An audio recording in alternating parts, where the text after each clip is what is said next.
fucking Halloween, baby, but not in the podcast.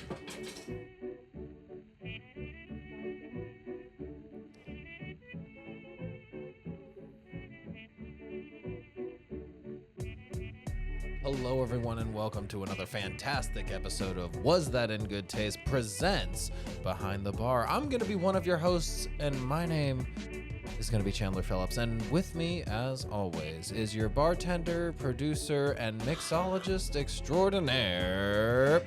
Just call me James Chandler. I'm super excited for today because for the first time in a month, we're going to have a cocktail made correctly. What do you mean about that? I'm throwing shade. That sounds highly accusatory.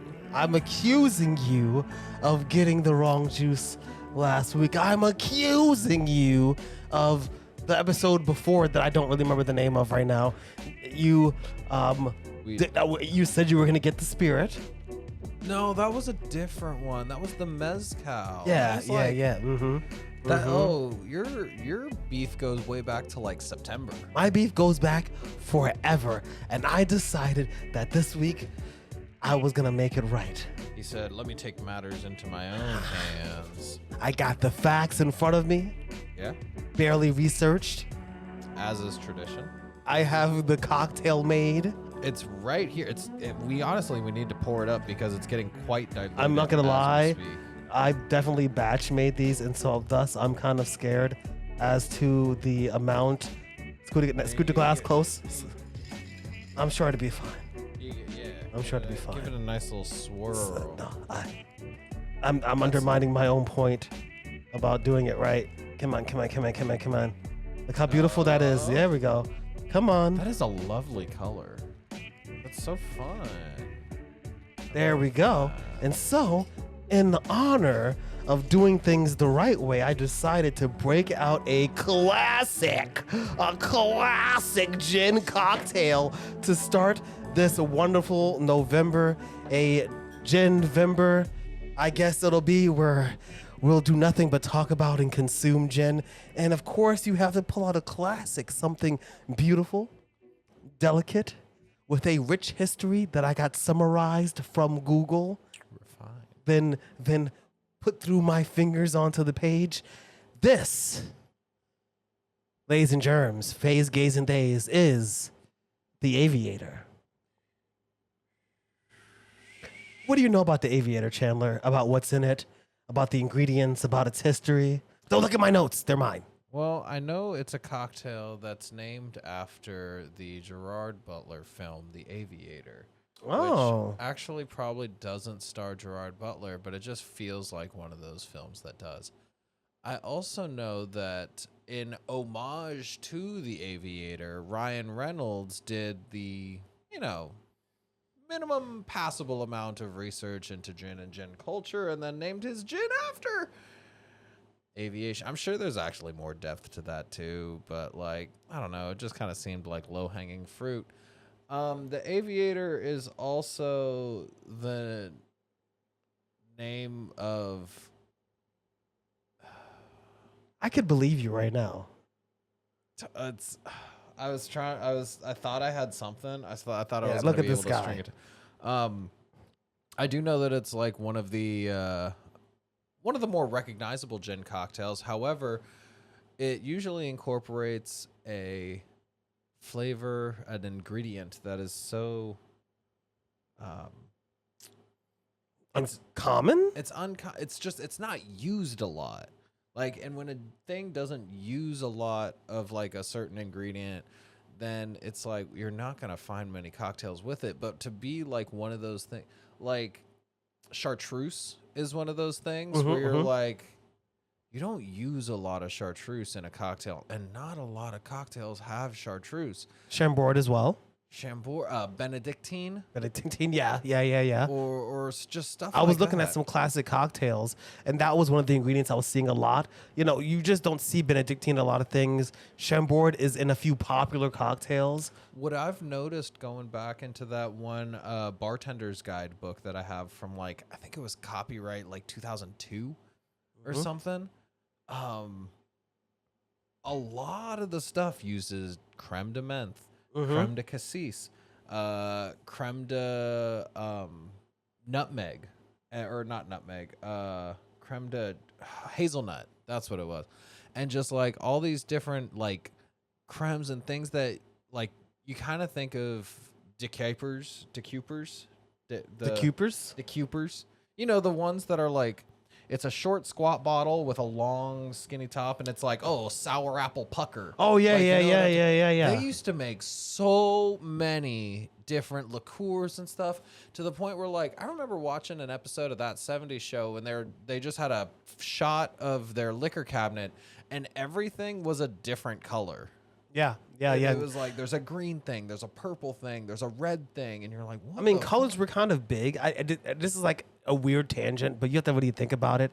Like, dyes were more rare going back even as far as the 1960s, which is why people were exposed to things like toxic hair dyes and stuff, because we had not yet come up with the methods to synthesize some of the colors that we want to put on our bodies artificially and in our foods. So what you would end up with is, infusions of flowers and spirit, right? Yeah, Gins extracts.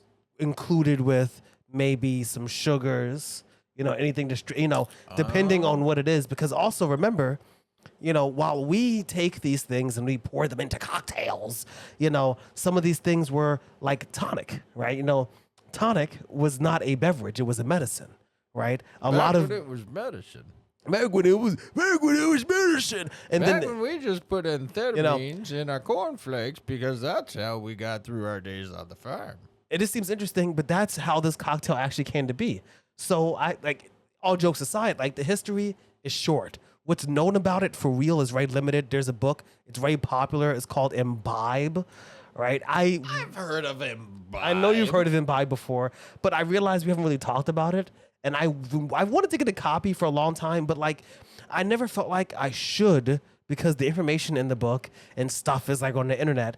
But when I found out that it was also like a kind of biography that followed the life of like a bartender from the time or whatever, and that the cocktails featured in the book are the cocktails that would have been served back then my interest in it peaked, kind of, because it's more of a history text. Do you think it had like a series of kind of different anecdotal stories that had some sort of well, that's why I got to get it to them, and kind of broken up into different stories or books, like the Bible? I mean, did I too on the nose? Well, you missed the pun. Oh no, it's the Imbible. Oh my God, it's the right Imbible. God, when he walks all over that POV, when he walks all over your punchline.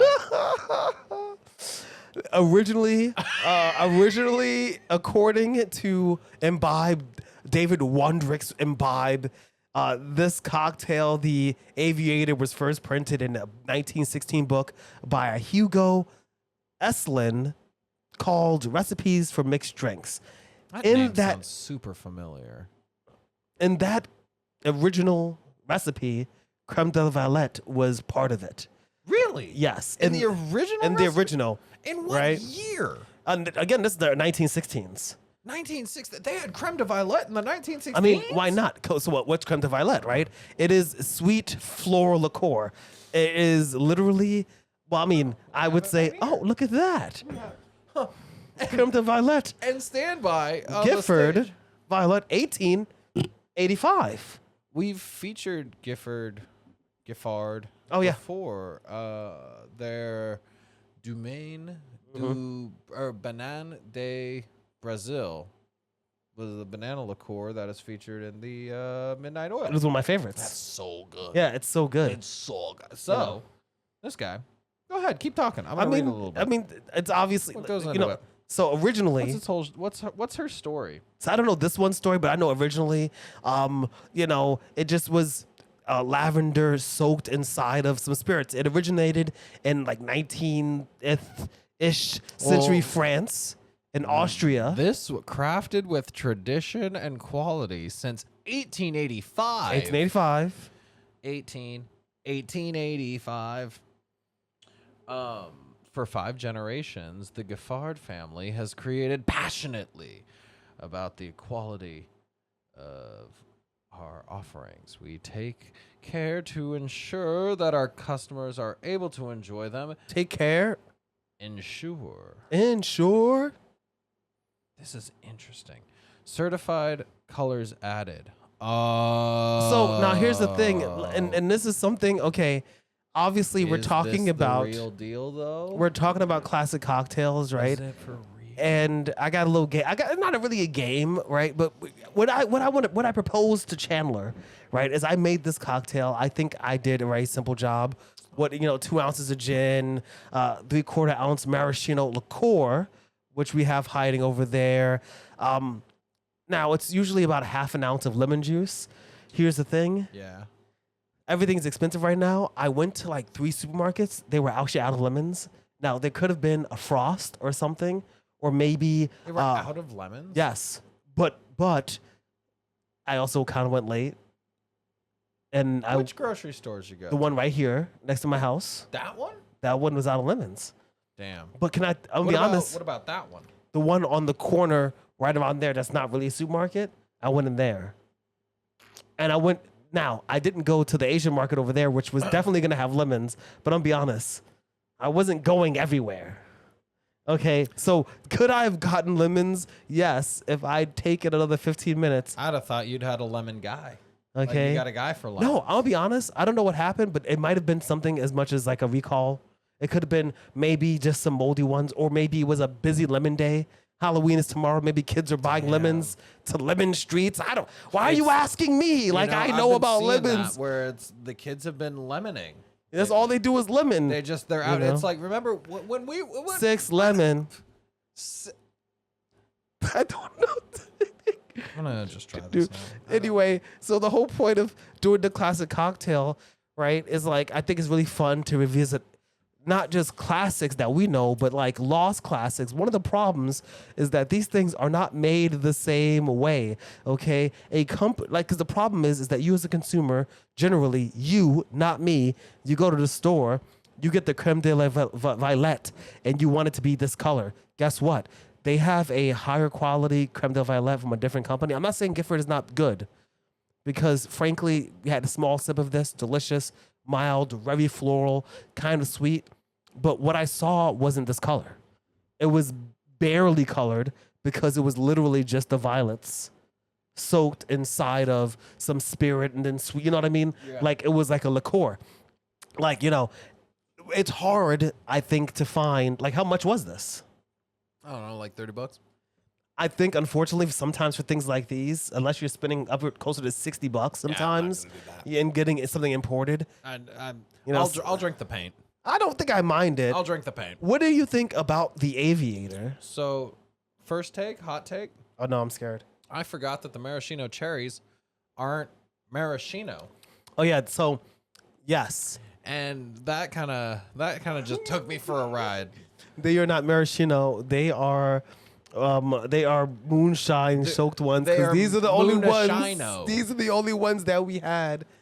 Maraschino. They are grain alcohol. And they're also a few years old now, because Chandler so they've had time to breathe. So Chandler kind of hates them, so we never really used them.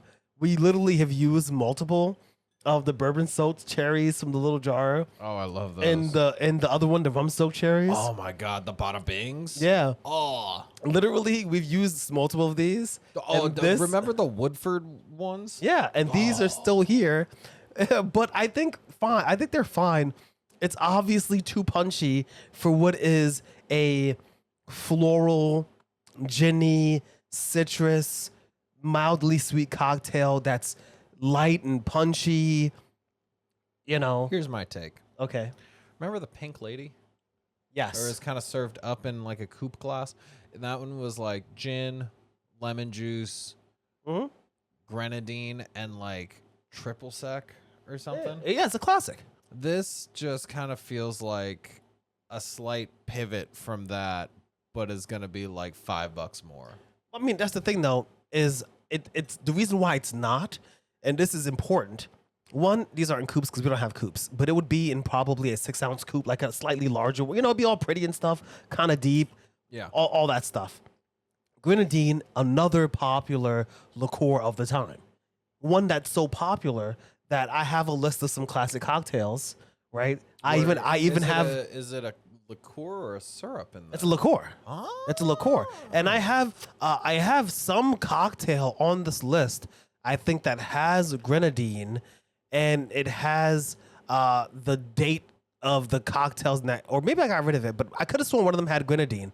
But grenadine is one that's very popular, and some of these things have been around since the early. First of all, the cocktails they're popular in are way later than when these things were made, right? So, for example, the creme de voilette is popular in the early 1930s, right? Yeah. But it comes from 1885. These things didn't appear in the world, it's crazy to think that there was someone just like had a couple shacks where they were just like, yeah, I'm soaking flowers in booze, and someone's like, is that good? And they're like, but we'll see if it comes out good. And then if it doesn't, I'll just put a bunch of sugar in it. And they're like, are you going to sell this or anything? I don't know. Is it for like a specific flavor profile? I don't know, man. It's like, John, it looks dope, doesn't it? Johnny Ball, what's wrong with you, Ma? I came back from Stephanie's, she gave me some of that funny juice from her shed. It's real good. Mom like, what you talking about? She see Mama Santa over there.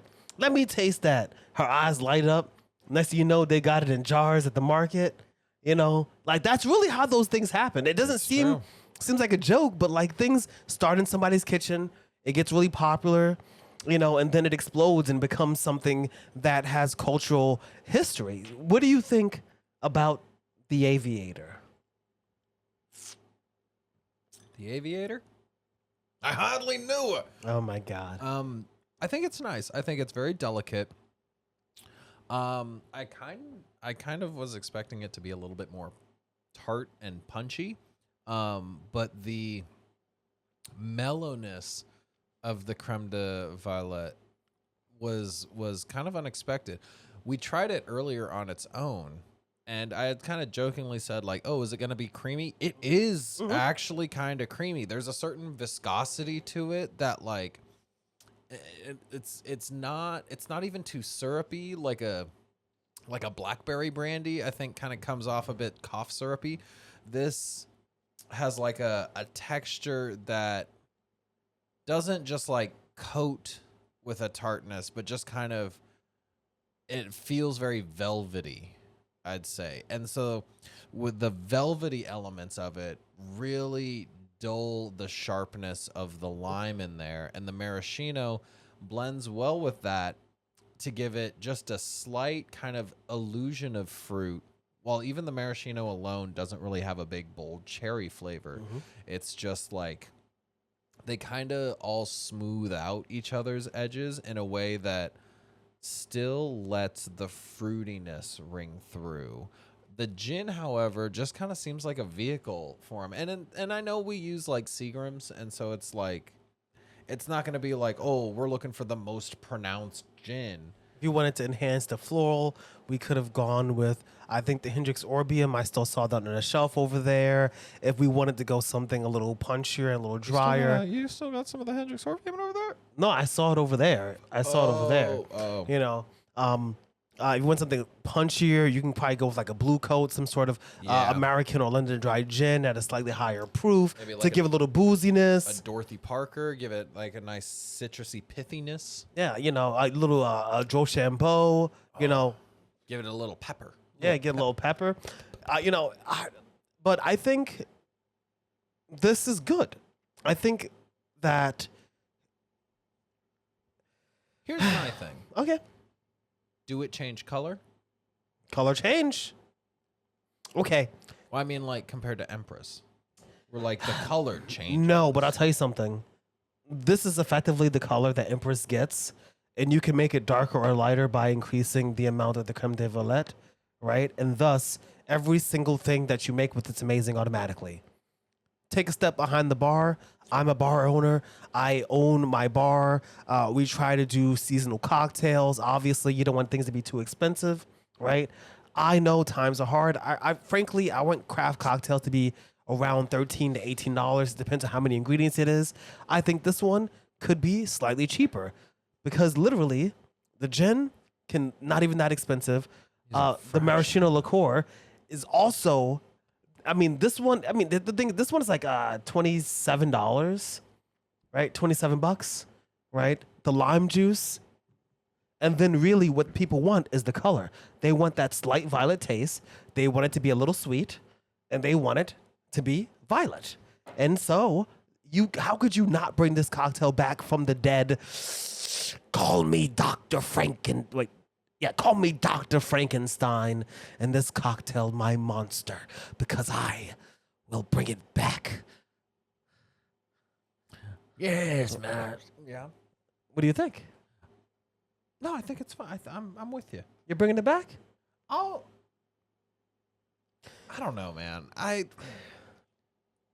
don't dislike it at all. And if someone got me this, I think this would be a fun like cocktail of the season.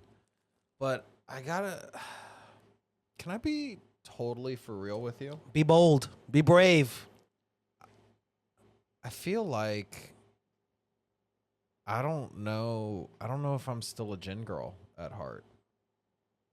I don't know how I still feel about gins in gen. I feel like maybe just what I used to like about gins has kind of You've invigorated me. I think A passion in my heart has risen. I don't know. I've kind of lost it for gins, and I'm offended.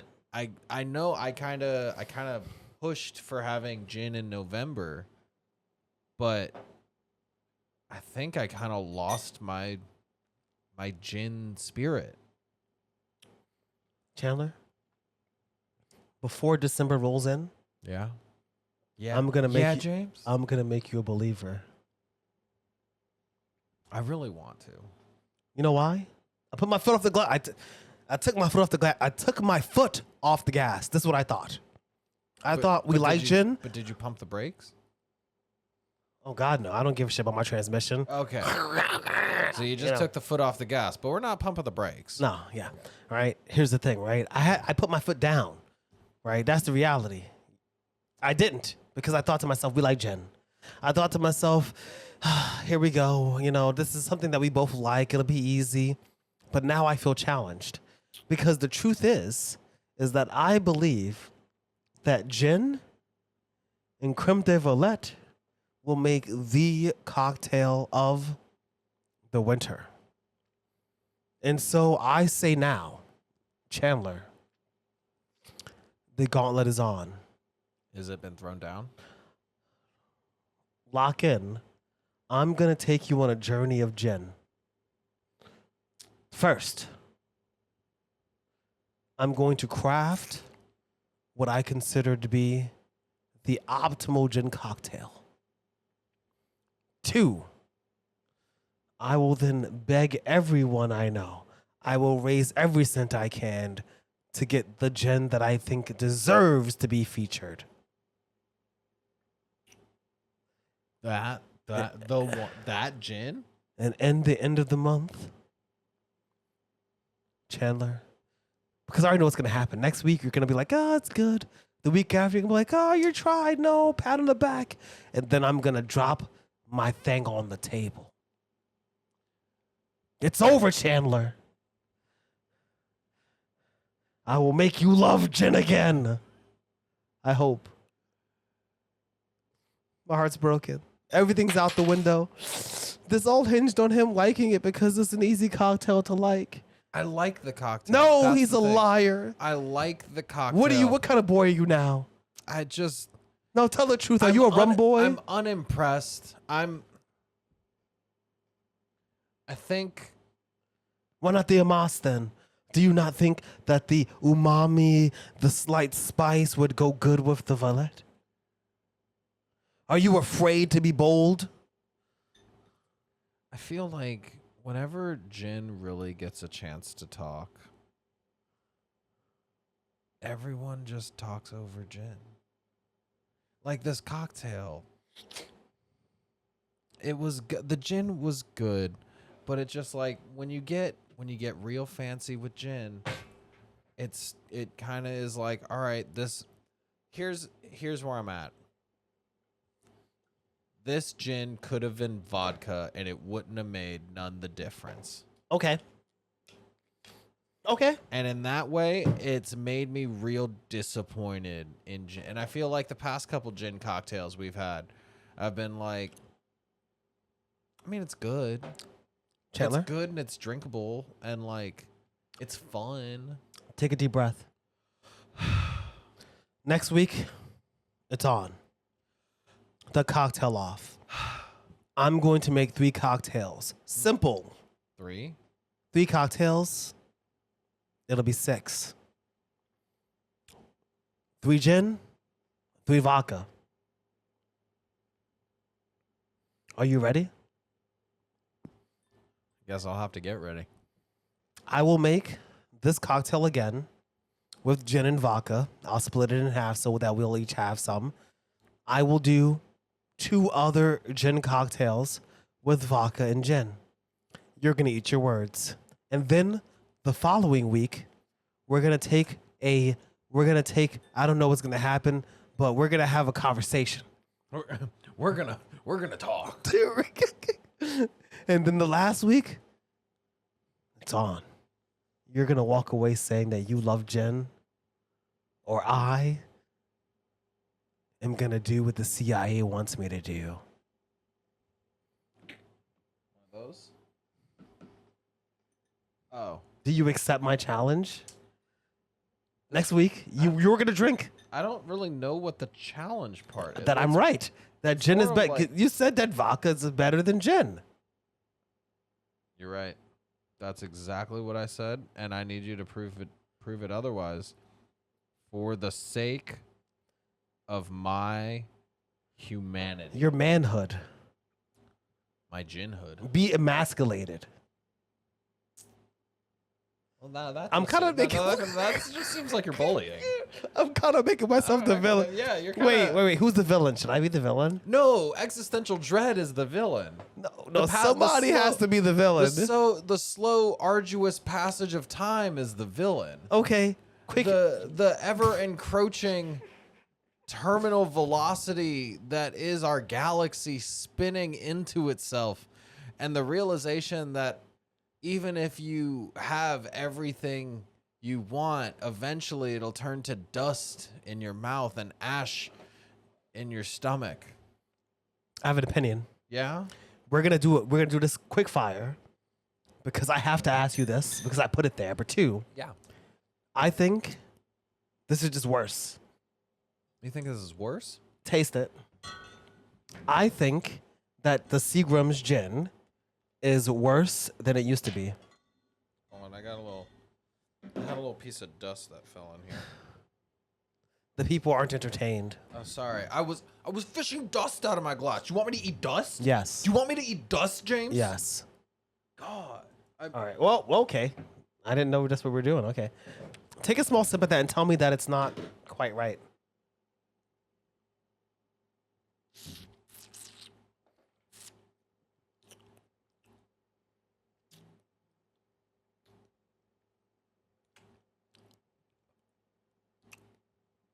I'm not wrong.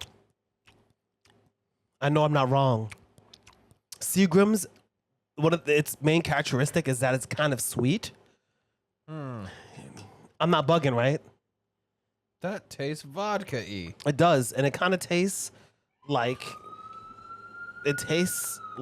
when I got the Bloody Butcher again, and it was old. Oh, and it kind of had a little funk. Not really funk, but like it gets more astringent over time for sitting in the thing. But I don't think this is old. I bet you it's just some sort of. What's the expiration date say on it? Where's the expiration date? I don't know. I was doing a bit. No, I'm being real. I'm looking for one. But no, that's what I was looking for because I think that, I mean, it's obvious, right? They probably sell a lot. I doubt that Seagram's is giving them old ones. And while it does kind of give me that kind of, this does not taste the way that I know Seagram's to taste. This has been the well gin. Tariffs. I bet you it's the tariffs. I bet you in some form or fashion, the manufacturing of the glass, of the lid, of the thing, I think they're just tariffing juniper now. or could be. The juniper tariffs. 'Cause I'm not bugging. This does not taste the same. I'm still gonna challenge you, but I might have to get a different gin. What if that's it? What if it's just you needed just a different gin, and I was like, oh, there's the light of my life again. In my personal There's opinion, that glow betwixt my eye. I don't think this is like. I wish we were wealthy because I would buy another bottle from somewhere else. Of Seagram's? Yeah, because I feel like this doesn't taste quite right. And I've had this enough that I know what it's supposed to taste like. My challenge is still on, but I might buy a different gin because this is. I'm pretty sad.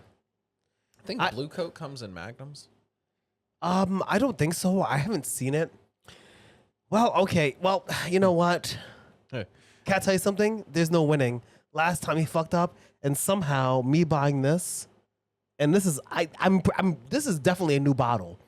It's not dusty. It's in a popular store that people sell a lot of the spirits. Which one you got to? The one on Over here. Over here? Over here. the one up the hill. I know which one you're talking Yeah, about. Yeah. There's no way this is old. Well, she ain't young. You know what I mean? So I think I'm kind of disappointed in this. We're going to revisit this next week, I think. Leave it to me. I'm on it. I promise. You have to hold me to it. All right. This is, I'm going to be honest. Rank it.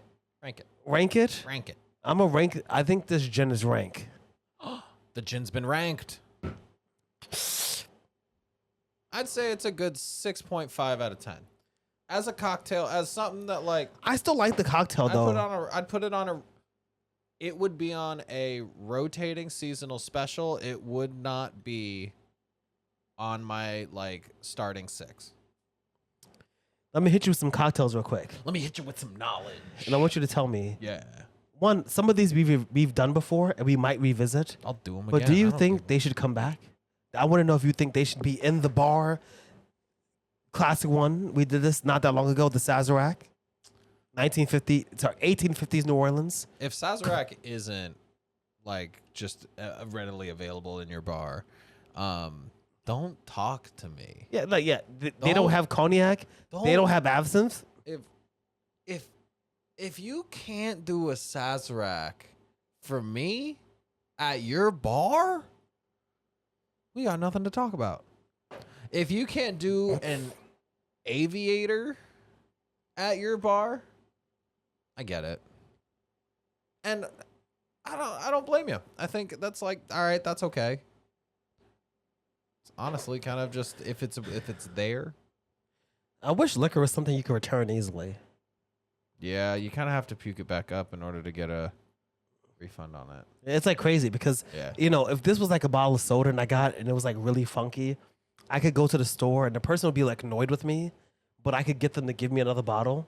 You know what I mean? Or Coke company or whatever usually sends you a free bottle. I'm going to see, actually. I'm going to reach out to Seagram's because I think this is a little funky. Tom and Jerry. It's an 1850s cocktail. People don't know about this one. This one, I've been thinking about this brandy, rum, then the Tom and Jerry batter. Wait a minute. Whipped egg, sugar, hot milk. It's literally like. Don't get me wrong. I think that's delicious. This sounds good. Sounds like a lot of effort for like a bar. I would not serve that at a bar. I would make that for very close friends. But what I'm curious is that has multiple things. Yeah. That are non-vegan. I mean, the whipped egg. I could replace that With the yolk, yolk to whites ratio. No, that says whipped egg, not whipped yolk. I know. Yeah, So that's fine. No, that's easily done. What's hard is the hot milk. No, what's hard The grated is the nutmeg. white. Yeah. The white is what's hard.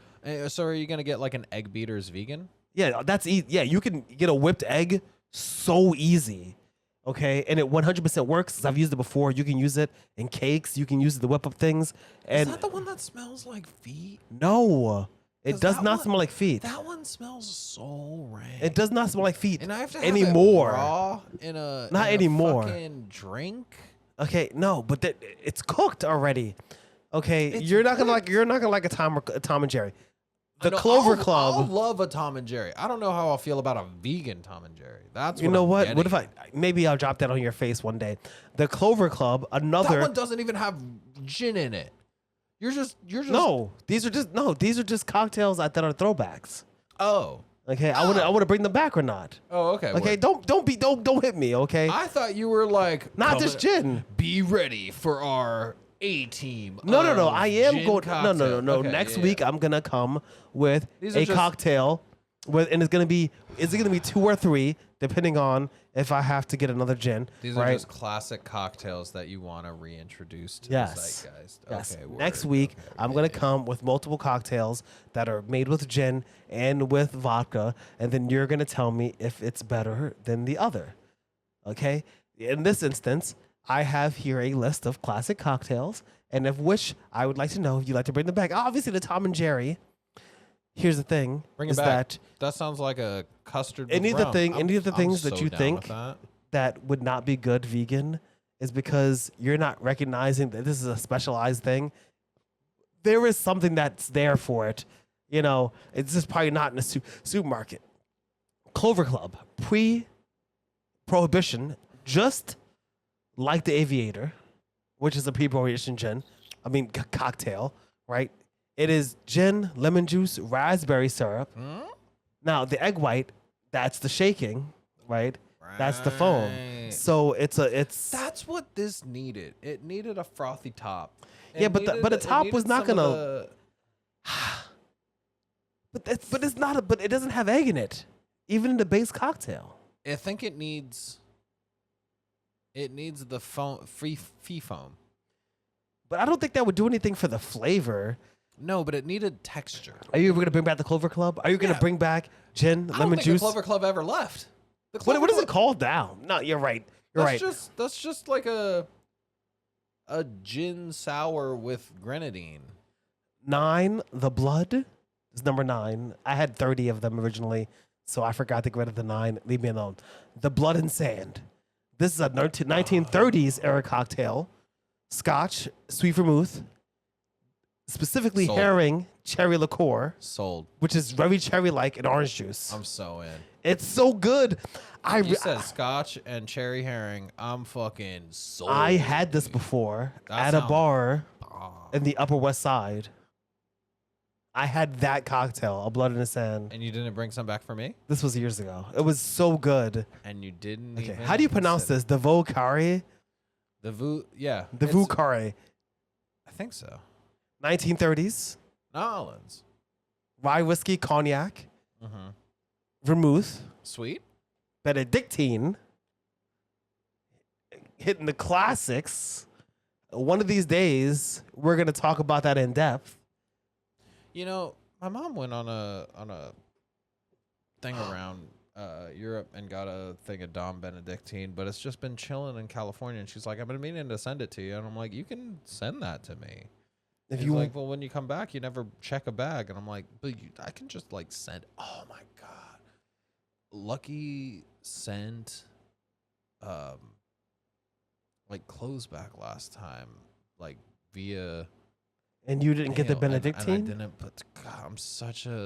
we will get the money together. I'm just such a silly. Because I fucking want the goose Benedictine. right now. And we have everything. So almost. It's easy. Rye, cognac. Do we have cognac? No, but we can get that. Easy. Sweet vermouth, We have that. Benedictine, which if you haven't had, you got to wait because we're going to tell you about it. Fashad's and Angostura, classic, delicious. What do you think? Bringing it back? Yeah, why not? So I'll try that. See this guy? He's easy. Yeah, Okay, that I sounds put fun. Moscow Mule on there because I was just looking. I didn't Moscow realize. Mule never left. I didn't realize how old it was. 1940s? Moscow Mule is such a good like. what's the term for like the bit, like not a stein, but like a grog mug? Yeah, just like where a, you're just like a. Yeah, give me that vodka. Give me that juice. A You know what? Moscow- Pour some lemon. You got that there ginger beer you had fermenting in the back, Mabel? Oh, I was picturing more of like sailors. Yeah, because you're white. Oh, Every time I okay. envision my past, I imagine myself only At, like, as an indigent homesteads. person because that's the only way black people are represented in media.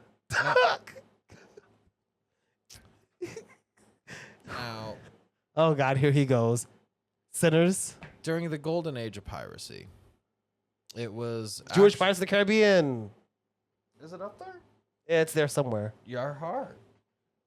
But the golden age of piracy was honestly, it was essentially being an influencer these days. Anyone can do it, and who knows? Maybe you make a name for yourself, and you know, pillage the high seas.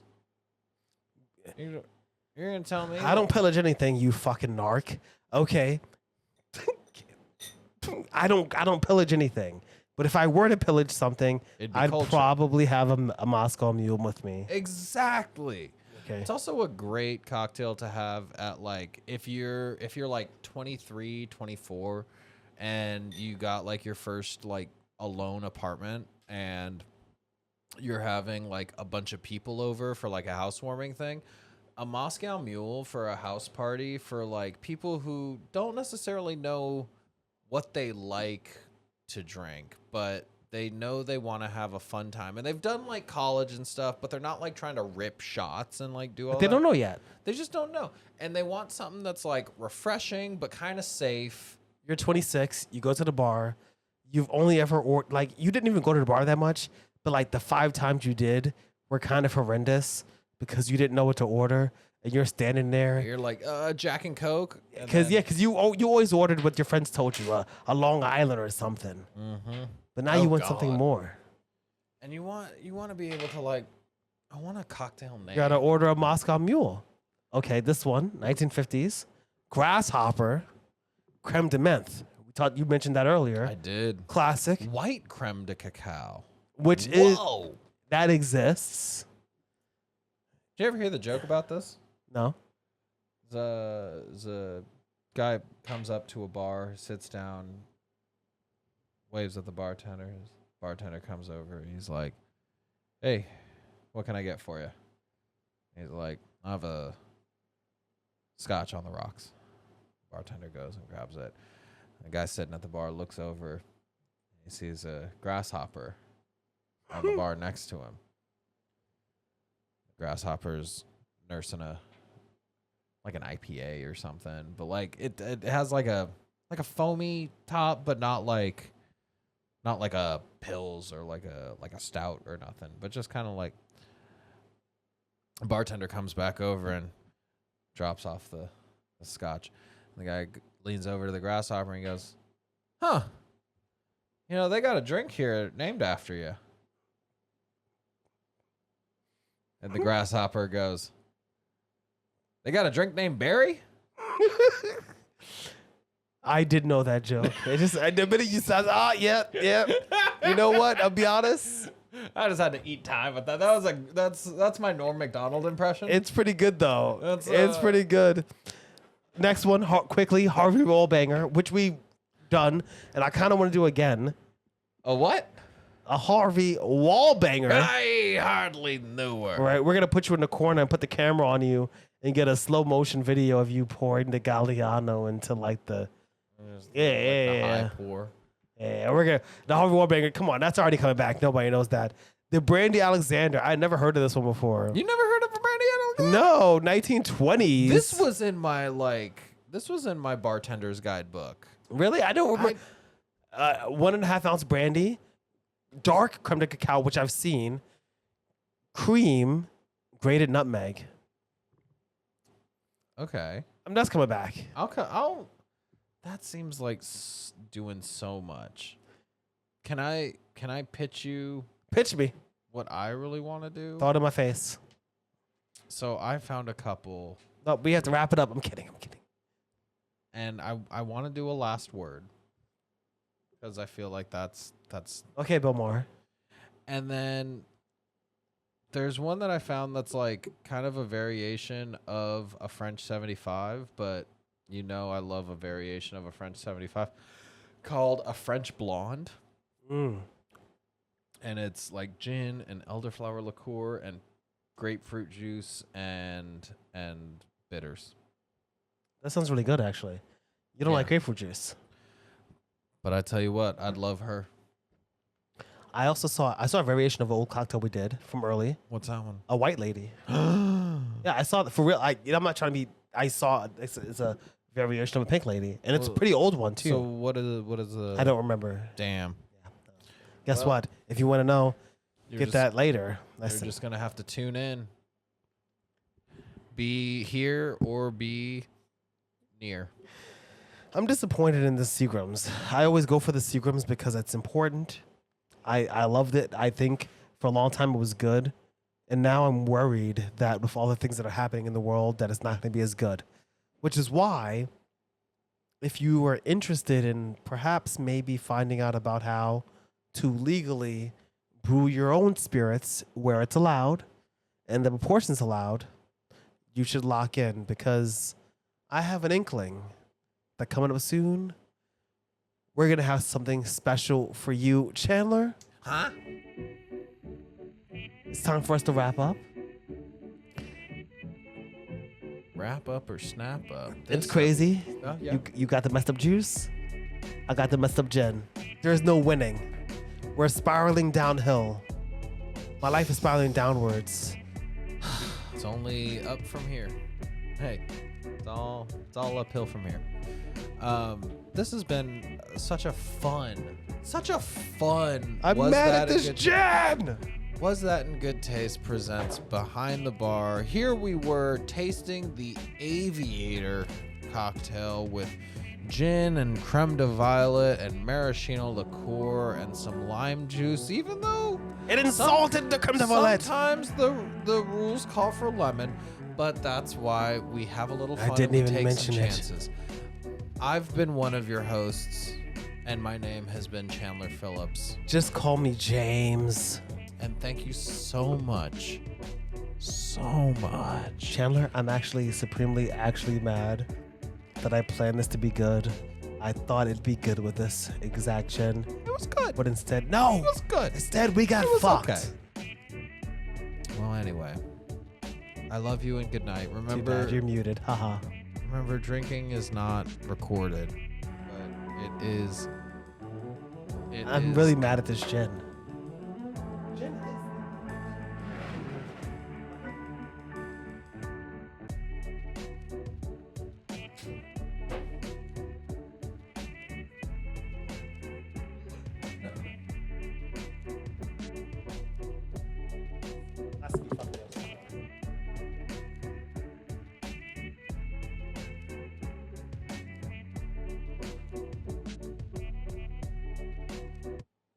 I'm not bugging out.